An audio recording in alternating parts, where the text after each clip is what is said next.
Hello. So last summer in May, we reopened our main fountain garden. And if you're not familiar with Longwood, our main fountain garden was built by this gentleman, Pierre DuPont, and it is the core or the heart of Longwood. It was built through the 1920s, about a decade to produce it, and this is a photograph from that garden probably around 1931. And when Bennett asked me to give the talk today, he first asked me to talk about the significance of Boxwood to Longwood, a little bit about our collection, but more importantly is, what are all the things that you have to consider when, planting over 2,500, medium to large boxwood in a garden that's visited by, I think we're at 1.3 million this year. So. Well, not this year so far, but last calendar year was 1.3 million visitors. So, and so that's what I'm going to do. I'm going to go through the collection, and then I'm going to talk specifically about how we planned for, carried out, and were successful in the first year with the main fountain garden with, a few lessons learned along the way. Just some numbers on our collection. There are 56 taxa, 234 accessions. About 1,600 plants outside of the main fountain garden, and then when you add the number of the main fountain garden into this collection, you more than double the size of it. So, probably not a large number of plants when you think about production nurseries, but these are old, large specimens, some of them, more than 100 years old.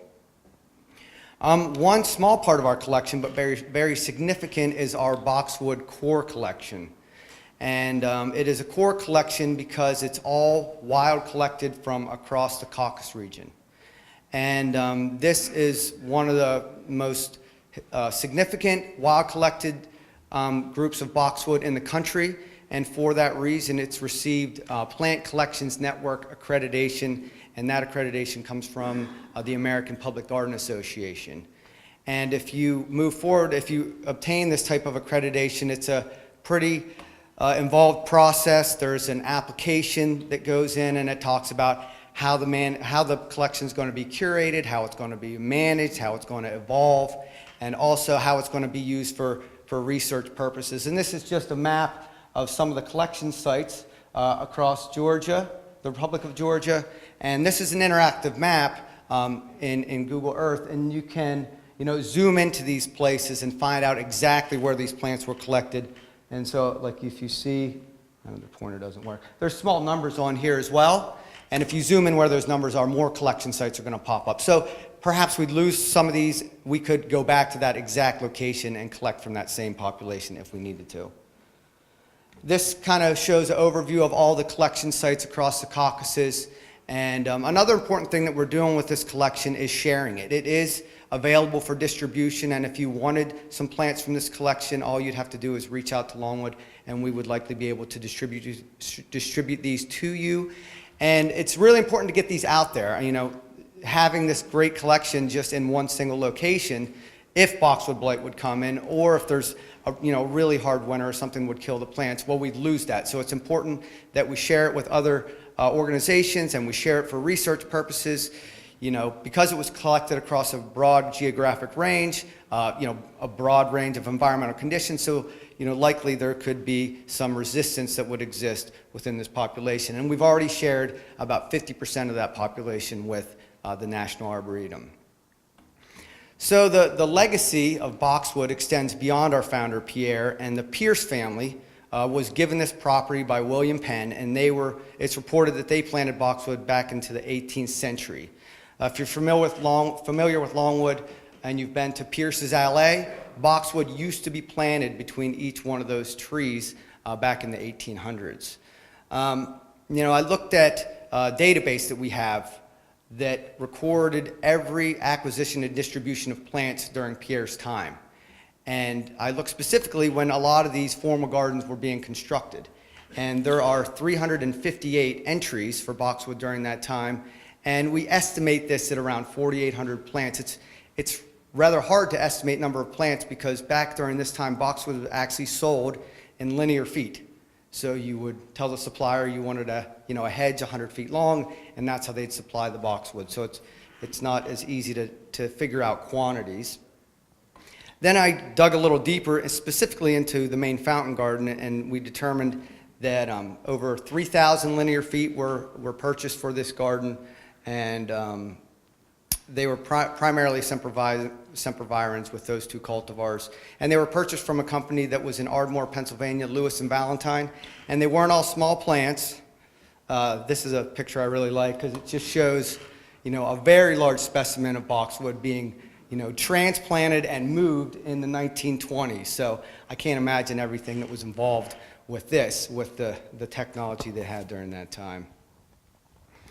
So next, I'm going to walk you through the evolution of the main fountain garden. So this is a photograph of that garden when it was completed in 1931.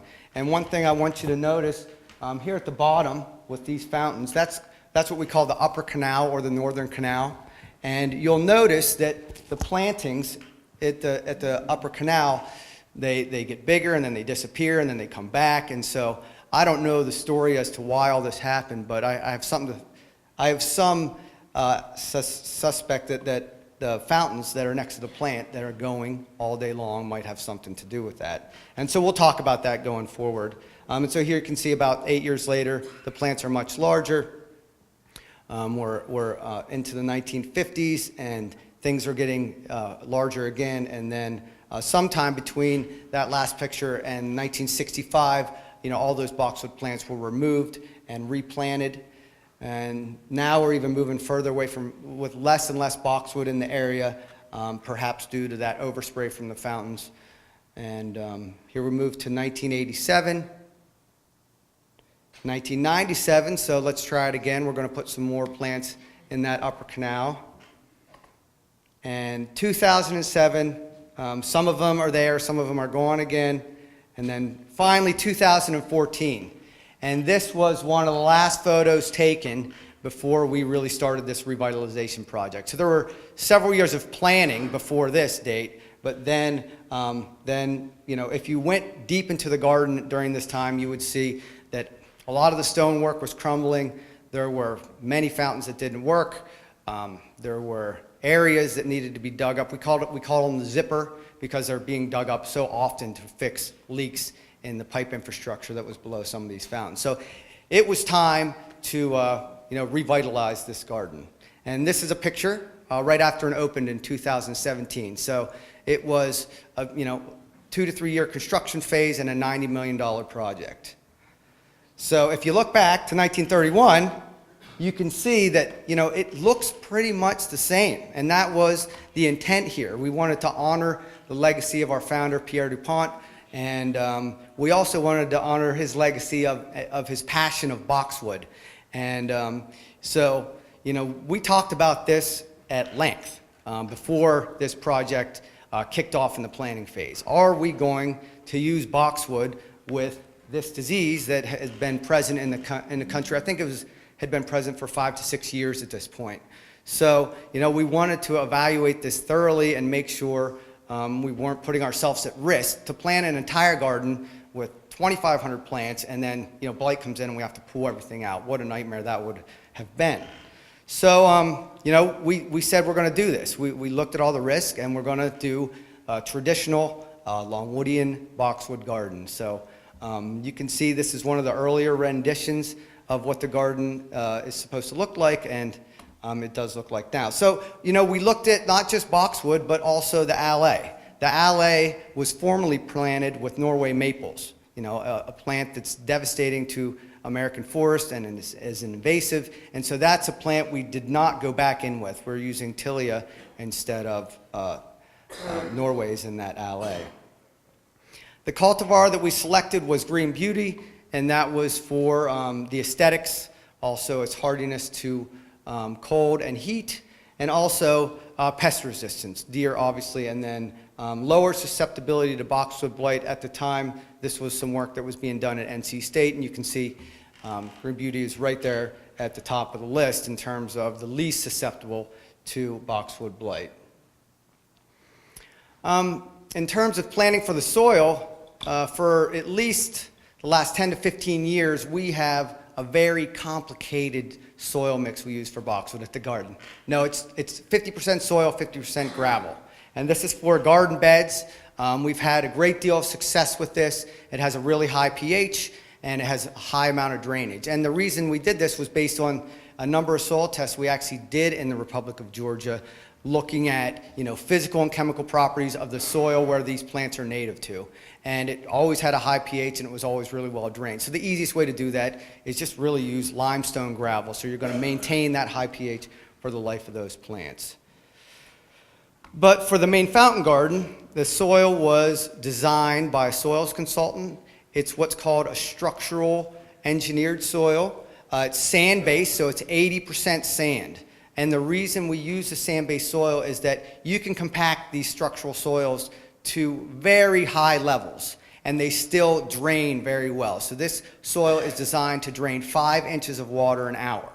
And so the reason we want to do that is, again, we have a lot of visitors. If we have a significant rain event, we want people out in that garden, soon after that rain event. And so in order to do that, that water has to drain quickly. If you're standing in front of the conservatory and you look into the main fountain garden, it's basically a giant bowl. And so all the water runs right into it, so we need a way to get that water out. And so that's why we did the structural sand-based soils. So there's a profile of it right here on your right-hand side. It's about 3 feet thick, and then it's not mulch with traditional mulch, it's mulch with decomposed granite. So something that we're all kind of learning to deal with. We haven't had that as a mulch in the gardens in the past. And then there's drainage layers underneath that, again, to move that water out of the garden. And so one of the first things we did this year was soil and tissue testing across the garden. It's a sand-based soil, so it's going to have a very low cation exchange capacity. It's going to have a low nutrient holding capacity. So we need to work out the fertility for the plants in this garden. And recently we actually had an injector installed, so we can do liquid feed through our irrigation lines. So we can really fine-tune the fertility program out there. And then we're also doing the tissue testing to see what these plants are taking up. So early on in this planning process, we developed the Boxwood blight prevention protocol that we have implemented across the garden. And so there's certain rules for the whole garden area, and so it's always using reputable sources like Saunders Brothers for plant material, and this includes everything in the Boxaceae family. Regular scouting from June to October, and the important part of scouting is staff training. Our integrated pest management department is not out next to these plants every single day, but the gardeners are. So we need to make sure they can identify this disease at all times, and they're looking for it when they're out there taking care of the plants. And then no outside Boxaceae in our compost stream. So this is an aerial photograph of our soils and composting facility, and we take outside brush from certain contractors. And those contractors know if you're working at a residence that has boxwood, that brush needs to go to another location. It's not welcome at Longwood.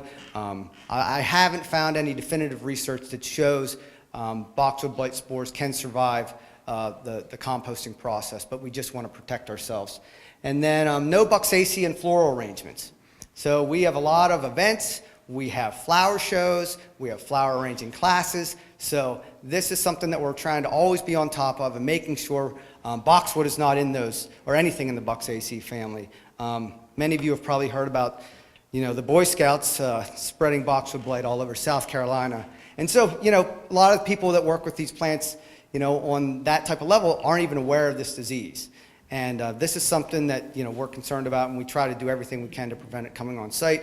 I think about growers and Valentine's Day, someone in the office gets a flower arrangement. Who knows? That could be the source of boxwood blight coming to your facility. So, something for all of us to think about.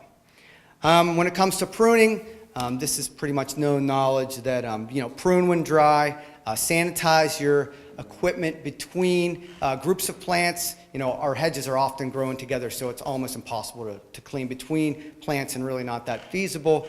Airflow through the plant, so making sure you're doing depth pruning when needed, and then avoid overhead irrigation when possible. We also have a quarantine that we implemented, so anything in the Boxaceae family that comes on site, it goes straight to our soils and composting facility. There's not any boxwood in the area, and they have to stay there for 90 days. And the truck that delivers them goes there, and then it leaves. It does not come into the gardens proper. It does not go to our nursery. And then no fungicide treatments. We want to make sure if those spores are present, they do manifest themselves on the plant during this time period. And then that 90-day quarantine has to be during suitable temperatures. It can't be through January and February when the blight just won't grow. And then we would treat with a preventative fungicide before we even bring into the garden. So again, making sure all our ducks in a row and that we're not bringing this into the garden. And then we had specific protocols for the main fountain garden project. Plants were shipped directly to site. There's no way we could have quarantined, well over 2,500 plants for 90 days with this type of project. So they were brought directly from Saunders Brothers to the construction site and then taken inside. We had a contractor that was doing all the landscape work, so they were required to wear clean clothes every day. And then they also had a shoe wash station, so when they came in, a sterilizing agent was put and scrubbed on the shoes to hopefully prevent it from coming in on their feet. And then when areas were planted, they were roped off.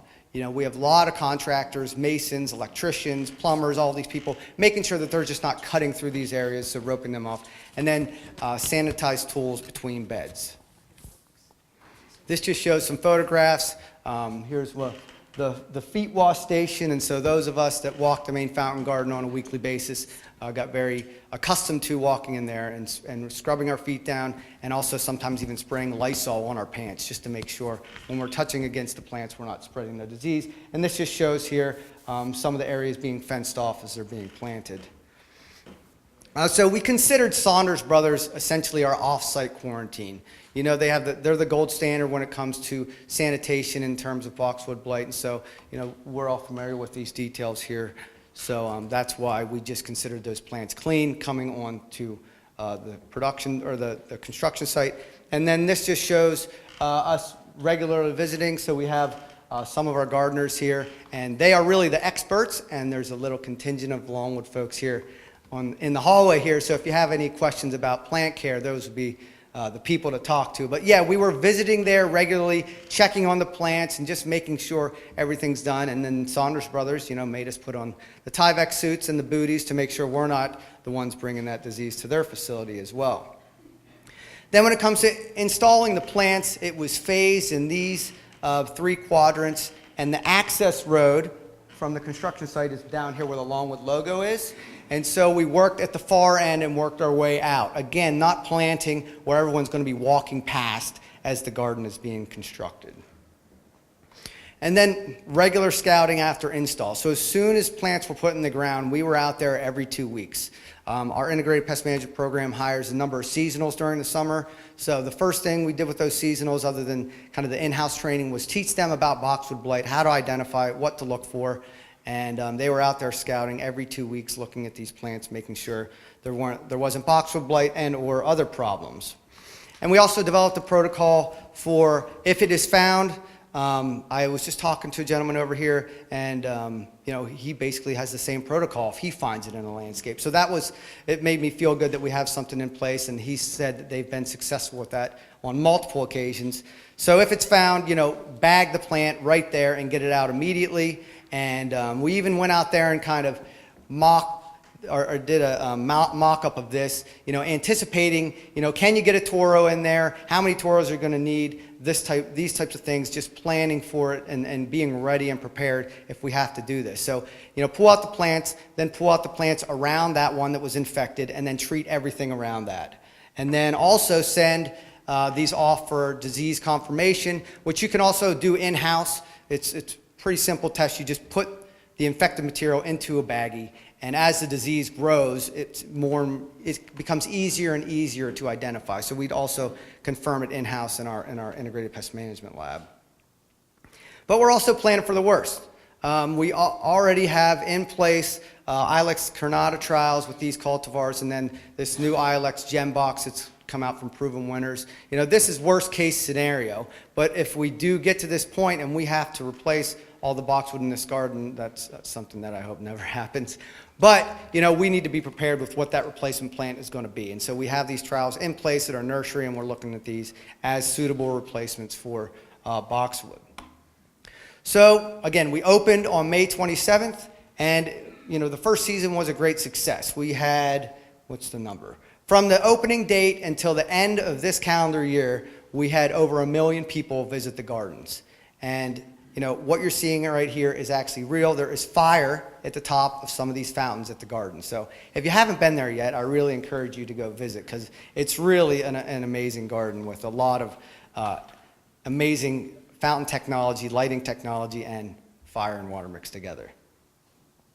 So the last part I want to cover is just lessons learned from this project. One of the first ones that we saw was the water treatment contractor was, they want to make sure that Legionnaire's disease is not rear its head at Longwood, and so they're using chlorine dioxide to treat the water to kill microorganisms, but they weren't thinking quite about the impact on the plant material surrounding there. The boxwood are pretty resilient. They handled it pretty well, but some of the more sensitive plants like Erythema or Jack in the Pulpit, we lost that one, and we lost a number of Cypripedium orchids that were close to the water. So, it's all about fine-tuning that balance, making sure you're taking care of those harmful microorganisms, but also protecting the health of your plants. You always have to keep a close eye on contractors. Have someone with a horticultural eye out there walking around. This was a mason who took some plastic because he's working on this area right here, and he laid it over the plants on a nice sunny day, and it just cooked the tops of the plants. So these probably were just pulled out and replaced because they're not going to. We want everything to look perfect, specifically on that opening day. And then Volutella blight. We heard a little bit about this earlier, and this goes back to that upper canal. So that upper canal, there's fountains in there that run almost the entire time we are open. And so there's constant water going on to these plants. So talk about a humid and wet environment. Well, you'll have it right there. And so we typically have this in the gardens. It's here or there across the collection, and we prune it out and just make sure that it's not spreading. But here it became a problem, so we're evaluating this area. And this is a picture I took just a couple weeks ago. And so these plants are going to be pulled out and replaced. We also had a leak in this bed here, so they were sitting in water as well. So, they were under a lot of stress. So hopefully we can be successful in this area. And if we continue to have this disease, we'll just evaluate that and go forward from there. So the path forward for us, the name of the game is just staying on top of everything and being proactive. That's why we have the whole team here, learning about the newest things about boxwood blight. I have Google alerts set up for boxwood blight. I'm staying on top of the literature, all these types of things. What are the new products? What are the new potential boxwood blight resistant cultivars coming out? These types of things. And that's what I kind of call the pest and disease radar. Staff training, again, working with the folks that are out there with the plants all the time, making sure they can ID this plant or this disease or any other things that might be affecting these plants, and evolving. We have to learn to tolerate certain things. As the last speaker said, boxwood blight is everywhere in Europe, which sounds really scary to me. But hemlock woolly adelgid has been in this country since the 1980s. Japanese beetles have been here since the early 1900s. And we've evolved as horticulturists to live with these pests and tolerate them. They have been devastating, particularly to the forests of the Northeast for the woolly adelgid, but we're learning to deal with these and adapting as we go, and so it's all about evolving. So I don't want to end on a bad note, so I want to invite you to come visit the gardens. Festival of the Fountain starts, what's the date? May 7th on there, and so please come see us. It's really an amazing show, and then a few times through the summer there's also fireworks that are coupled with the fountain shows, so that's even more amazing show. So I don't know if I have any time for questions. Does anybody have any questions for Matt? After removing an infected specimen, you talked about treating. What's your frequency of treatment after it's been removed and you're treating the plants that were? The question was, after a removal, we would treat the surrounding plants, and what's the frequency of that treatment? So we would treat immediately, and then we typically, I think there's 3 different products labeled, so it would be based on label recommendations for that.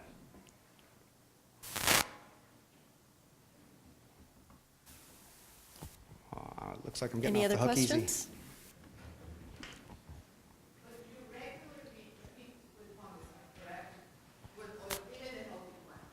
She asked if we regularly treat with fungicides, even healthy plants, and no, we do not. We would treat something coming from the quarantine facility, but we're not doing any prophylactic sprays for this disease. Do you remove the soil after you remove that? We did, he asked if we were going to remove the soil when we removed that infected plant. We were not planning on removing the soil, but we would take away all the DG mulch. If you're not familiar with, I said DG, if you're not familiar with, we talk about DG quite a lot at Longwood, but it's decomposed granite, and it's a very fine stone that can be compacted and used for walkways. As long as the grade is not significant, I would not recommend using it on steep grade.